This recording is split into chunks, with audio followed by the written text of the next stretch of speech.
This is Germany, the fourth largest economy in the world and the biggest economy in Europe. Germany is renowned for its rich culture and heritage. It is home to stunning natural landscapes and historic cities. For the past 20 years, the country has experienced huge economic growth thanks to its highly demanded exports and unique brand of capitalism. Under Rhine capitalism, the best features of capitalism are combined with a robust welfare state. This has allowed Germans to enjoy the best of both worlds and high living standards. However, more recently, many are sounding the alarm over Germany's heavy stagnation. The IMF has predicted its GDP to fall 0.5%, which makes it the worst performing advanced economy in the world. Both the manufacturing sector and exports are in decline. The reasons behind this grim outlook are multifaceted. For one, the fallout from the war in Ukraine crippled many firms. Much of Germany's industrial base were heavily dependent on cheap Russian gas. As a result, as the supply of Russian gas was cut off, energy prices soared, creating unprecedented inflation. Many firms were forced to close or scale back production on energy-intensive products such as chemicals, putting thousands of jobs at risk. BASF, the world's largest chemicals producer, has been forced to close several of its most energy-intensive operations, affecting some 700 jobs. The green energy transition means energy-intensive and polluting industries such as steelmaking are facing more agony. The consequences of the COVID-19 pandemic are still being felt. Lockdowns critically disrupted global supply chains. Many German manufacturers are losing competitiveness and facing lower demand. Demand from China, who is one of Germany's biggest trading partners, has waned due to its strict zero-COVID policy. Even Vice-Chancellor Robert Habeck admitted earlier this month that Germany was emerging from the energy crisis more slowly than we expected. If you ask anyone, what's the first thing that comes to mind when you hear Germany? Most people will probably say beer, sausages, or cars. The automobile industry has always been a pillar of the German economy.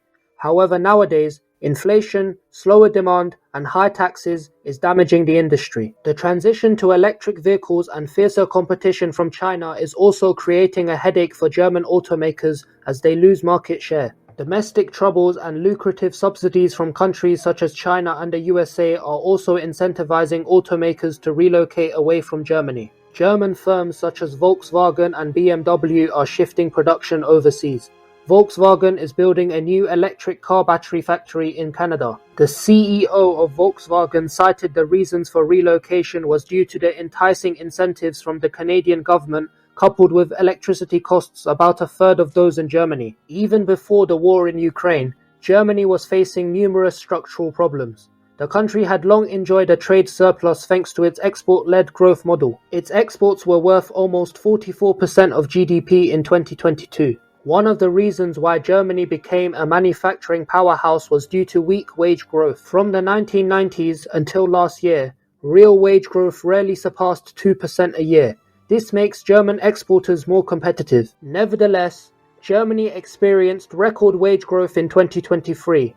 Although good news for workers, this could reduce the comparative advantage of German exporters by creating a wage price spiral and diminishing profit margins. According to a survey by the Federation of German Industries, 1 in 3 German companies is thinking of relocating production abroad. This could lead to huge structural unemployment and worsen regional inequalities. The exodus is due to a myriad of factors including higher labor and energy costs, stringent environmental regulations, and excessive red tape. Slowing productivity is also proving to be a problem. For example, in 2022, Ford announced plans to phase out the Ford Focus and sell its large factory in Saarlouis, putting 4,600 jobs at risk. Ford is the town's biggest employer, so this move could create huge unemployment and social issues such as deprivation. Germany's inbuilt current account surplus results in a financial account deficit. This means private investment is very low. Even German firms often prefer to invest overseas as they want to lower costs and generate higher returns. BASF is downsizing many of its European operations and relocating much of its production to China. It recently opened a €10 billion petrochemicals plant in China. More than half of BASF's current 111,000 workforce work in Europe. Even public investment in Germany is notoriously low. Public services such as hospitals and schools suffer from underinvestment, staffing shortages, bureaucracy, and lack of digitalization. German infrastructure is also crumbling. In 2006, Germany ranked third in the World Economic Forum's Global Competitiveness Report for the overall quality of its transport infrastructure.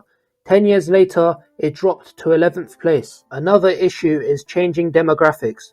Germany has an aging population and a low birth rate. This means that a large chunk of the population is saving for retirement, which further decreases consumer spending. This will also put severe strain on the labour market.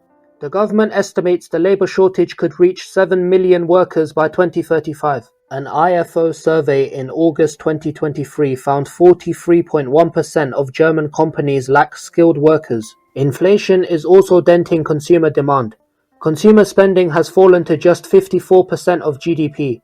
This means many domestic businesses are facing lower revenues and profits. To tackle inflation, the European Central Bank has raised interest rates to record highs. This is severely hurting the German construction industry. Germany has Europe's largest housing market, and construction is a major driver of economic growth, employing 2.5 million people. Rising interest rates makes the cost of borrowing more expensive, dampening the demand for mortgages and new builds.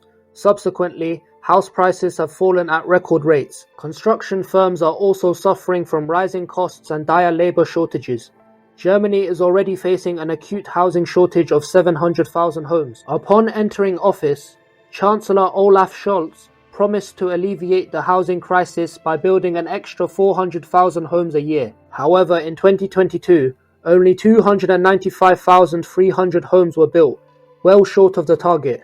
This number is expected to shrink even lower this year. Many building firms blame the government for the slowdown, citing excessive red tape and environmental regulations. This means the cost of renting is exploding in Germany's cities, exacerbating the cost of living. Investment in residential construction fell by 8.5% to 9 billion euros from 2021 to 2022. However, not all is doom and gloom for Germany. The government has not remained idle. Chancellor Scholz has vowed to boost economic growth by removing the mildew of bureaucracy. For starters, he has promised to speed up the digitalization of online government services. This is expected to make business easier and more efficient, cutting costs and attracting investment. Moreover, it makes it easier to found and grow startups, strengthening the Mittelstand, which is the heart of the German economy. To help the ailing construction sector, a 45 billion euro relief package was unveiled. Burdensome regulations were dropped and the government announced 18 billion euros in funding to build affordable housing. A 7 billion euro corporate tax relief package was also passed to help building firms. To improve transport infrastructure, the Chancellor promised to increase investment into the state-owned Deutsche Bahn rail network, which is infamous for delays. Energy infrastructure is also being boosted, with new LNG terminals being opened and the development of renewable energy being accelerated. The government is also addressing labour market problems by loosening immigration laws and increasing the minimum wage. Vice-Chancellor Habeck himself is calling for optimism. He expects the German economy to return to growth by 2024 and inflation to halve in the same period. Habeck also said his ministry is overseeing 80 billion euros in planned investment. Although industries such as chemicals and cars have taken a hit, Germany is building new industries to replace them. The government provided 15 billion euros in subsidies for Intel and TSMC to build new semiconductor plants in Germany. The German defense industry is also booming.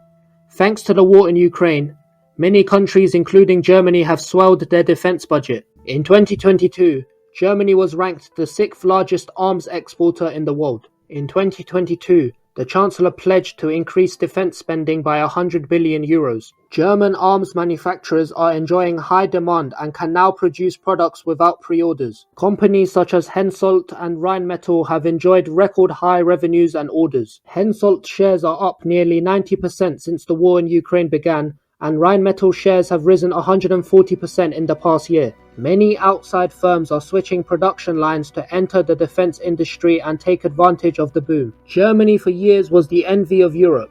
It was lauded by many economists for having a great brand of capitalism, with its efficiency and innovation coupled with a generous welfare state. However, its export-led model has come under intense pressure in recent times. To ensure continued growth and avoid previous mistakes, The German government must look at ways to boost energy security and remove dependency on imports. This makes the country more resilient to economic shocks. Measures to regain export competitiveness and demographic shifts must also be tackled to make economic growth sustainable. Efforts to decarbonize and digitalize the economy have so far been too slow. The current three-party coalition has also been troubled with political infighting, making the government less decisive. Thank you very much for watching. If you liked the video, please feel free to leave a like and a comment.